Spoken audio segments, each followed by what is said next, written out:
Hello বন্ধুরা, তোমাদের সাথে আজকে একটা জিনিস শেয়ার করব। পয়লা বৈশাখ আসছে, তো পয়লা বৈশাখের বাজার শুরু হয়ে গেছে বলতে বাজার করিনি, তবে পেয়েছি। আমার শ্বশুরমশাই আমাকে একটা নাইটি দিয়েছে, আর আমি বেড়াতে গিয়েছিলাম, ওখান থেকে শাড়ি পেয়েছি, সেইগুলোকে সেলাবো, প্লাস সেটাই তোমাদের সাথে শেয়ার করব। তো এটা হলো, এই নাইটিটা দিয়েছে বাবা, মানে আমার শ্বশুরমশাই। কি সুন্দর দেখো, রেড কালারের, কি সুন্দর প্রিন্ট। এটা বাবা দিয়েছে, বাবা নিজেই এনে বলেছে এটা তোমার জন্য এনেছি। গরম দিনে আমাদের বাঙালিদের নাইটি ছাড়া কি চাই বলো। আমার খুব পছন্দ হয়েছে, থ্যাংক ইউ বাবা। বাবা আমার ব্লগ কিন্তু ডেইলি দেখে।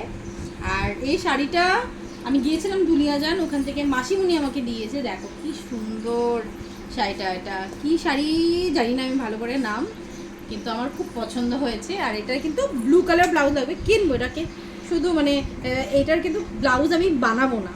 আমার খুব পছন্দ হয়েছে, থ্যাংক ইউ সো মাচ মাসিমুনি। তো এটাই আজকে ভাবলাম তোমার সাথে শেয়ার করি। তো চলো, আবার পরে কথা বলছে, বাই বাই।